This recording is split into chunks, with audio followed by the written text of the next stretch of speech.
Hi guys, my name's Casey. I've known Daryl for as long as I can remember.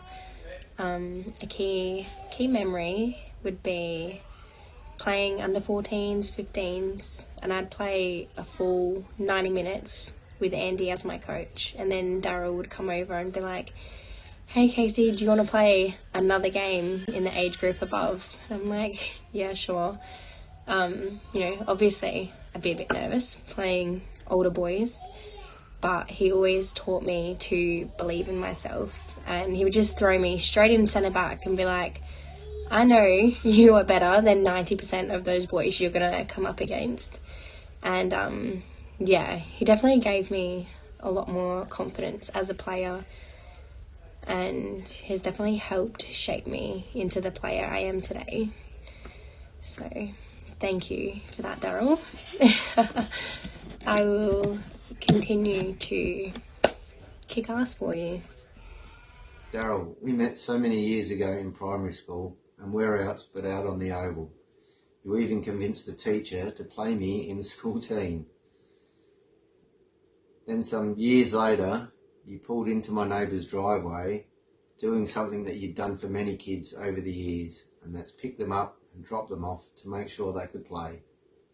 You asked me out to be your assistant coach. Little did I know then that it was going to last some 20 years. I can remember the places we went to, like Port Pirie, Seaford, and even out to Elizabeth, to watch the players that you'd coached play in the state championships. And in there, we also managed to play a couple of years together in the senior team that you started, the Rams. Those are the years that I cherish the most out of my soccer career, because they were the greatest bunch of players I got to play alongside of. Daryl, you are a great friend, a great mentor and a great coach. I will miss you and remember you and think of you every time I go past the club. Rest in peace, Daryl. Hey guys, my name is Diego. When people told me that Daryl passed away, my life just collapsed, because I'm like, no way, I just saw him a couple months ago. And I remember he saying to me, "Diego, no time, no see." I'm like, "Yeah, coach." And he goes to me, "What are you doing with your life?" I said, "I'm coaching down the 16s. And he goes to me, "Well done, man." He goes to me, "You'll make me proud, because everything I taught you, you got to teach these kids the best way." And I'm like, "Yeah, no worries, coach. I'll do my best." Now that he's passed away, we're going to win this for you, Daryl. We're going to win the championship. We're going to win everything for you, the way you taught us and the way you were with me. I'm going to become the best coach for them too. I'm going to miss you, Daryl. Rest in peace, mate. When I think of Daryl, all I can remember is smelly training shirts, pizza nights, and having the best balls at the club. But deep down, he really cared lots about football and making sure that the kids had the best opportunity to play as much football as possible. I cannot thank him enough for what he's done in my life, not just as a young man, but early on when I was a young lad, picking me up and dropping me off home when my parents couldn't make it. And I'm sure he's done that for a lot of kids, and a lot of kids wouldn't be where they are now without the support and help of Daryl. So thanks, mate. I really appreciate everything you've done. Daryl first became my coach back in 2005. In under 13s, he said if we make the cup final, he'd buy us a jersey. We ended up making the next 5 finals and sent him broke. We even got the win 2 of them, which was really good. Rest easy, mate. What a loss, what a shock. Hi there, my name's Joshua McCafferty. Daryl coached me from when I was 4 till I was 17. Mum and Dad broke up when I was 9 and we had to move to Greenwith. Mum was working 3 jobs at the time, so I couldn't get a training. Daryl unconditionally picked me up every Tuesday and every Thursday with a simple toot toot out the front, and I'd come running out. I would look forward to training so much. He made it so much fun. All the games and drills that he used to set up. There was one in particular I liked, and it was called Break a Leg. Daryl just wasn't a coach to me. He was like a second dad. I looked up to him a lot. I respected him. He not only kept me playing soccer, and I played for many years after that, but he helped turn me into the man I am today. Will forever be in my heart, Daryl. Rest in peace, mate. This was the team that I played. I've known Daryl for over 10 years. You were my coach, my mentor, my idol, but most of all, you were my friend. You taught me so many things that I still hold dearly. You taught me that hard work, dedication, and never giving up will get you far in life, on and off the field. You made me a better player, a better coach, but you made me a better man. I will never forget a famous Daryl training, which would be shooting at the goals before training, then going for a lap as a team, of course, and then getting into head, chest, thighs, and volleys. You know what I mean when I say that.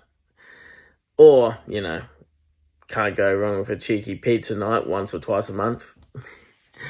Daryl, you taught hundreds and hundreds of kids how to play the game you loved. You made everyone fall in love with the game. I still meet people to this day that said, hey, you know Daryl? Yeah, man, I do. He coached me. He inspired me to go and coach others. Daryl, I still coach to this day in honor of you. You taught me that everybody deserves a chance. Whether your knowledge is down here or your knowledge is up here, Daryl, you showed me, you taught me that there is a key part in every single person. Give people an opportunity and they will succeed. You gave me that opportunity. I was never the best player, but you saw something in me and you gave me a chance. And I'll be forever thankful for that. I will miss you. I do miss you.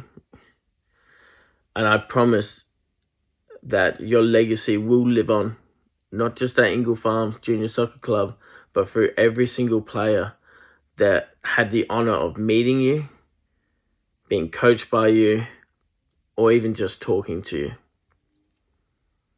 Thank you, Daryl, for everything you've done for me. I'll miss you dearly. Hi, my name is Eamon Ryle. I'm a past parent, coach and member of the Ingle Farm Junior Soccer Club. We had the very sad news late last week of the passing of Daryl Quigley, a great club man. First of all, my condolences to all his immediate family and all his other family, which was the soccer community around Ingle Farm. I walked into the Ingle Farm Junior Soccer Club at about 1991 with my eldest son, and not before very long, you got to know Daryl and what he'd done for the kids at the Ingle Farm Junior Soccer. I'm asked to raise a couple of quick little memories. There are so many over the years. Some fade to grey, unfortunately, because of the time. But a couple that do stick in with me is that one year Daryl had a team together. They did struggle that year. I think they were under 14s. When they came out for training as under 15s, he got the whole team back out there because he would not give up on them. He got told by a member of the club that there was no room for him to train under lights, and if he wanted to train, to go over to the Ingle Farm Shopping Centre car park. Well, Daryl rallied those kids, and that year they come top of their league, and it was a great effort by them, and he formed a team ability to work together. The other one that comes to mind is quite famous, and that's Daryl's pizza nights. Daryl had this theory that if he didn't get at least 7 players out for training, he couldn't train.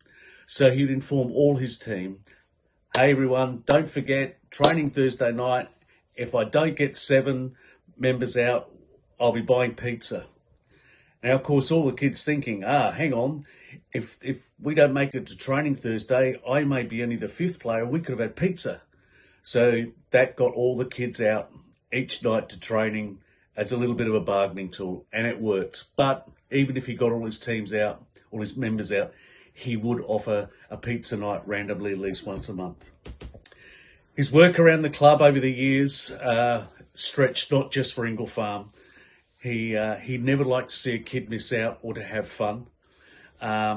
He would, if he spotted a child that was not enjoying their soccer, he'd go up and chat to them and encourage them. And that just wasn't within his own team or his own club, but it was with clubs from away. Back in about 2001, we had the honour of looking after a couple of pitches for the state zone championships at the old Elizabeth Grove. And we asked around for a few members to come out and help. Well, who was there? Always bright and early, 6:30 in the rain, help putting up the nets at Elizabeth Grove. Great times. Again, condolences to your family, Daryl. Say good day to Rita and Jeff for me, and keep the ball rolling. Thank you.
They kicked it out to go to the corner, that's why we don't carry it. But it doesn't matter, it's one. But they actually kicked it out, but there were 3 kids together and it came off their toes.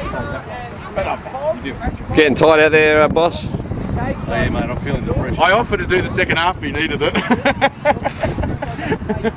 Yeah, it's the spectators that I'm having real problems with. Yeah, well, yellow coat standing on me.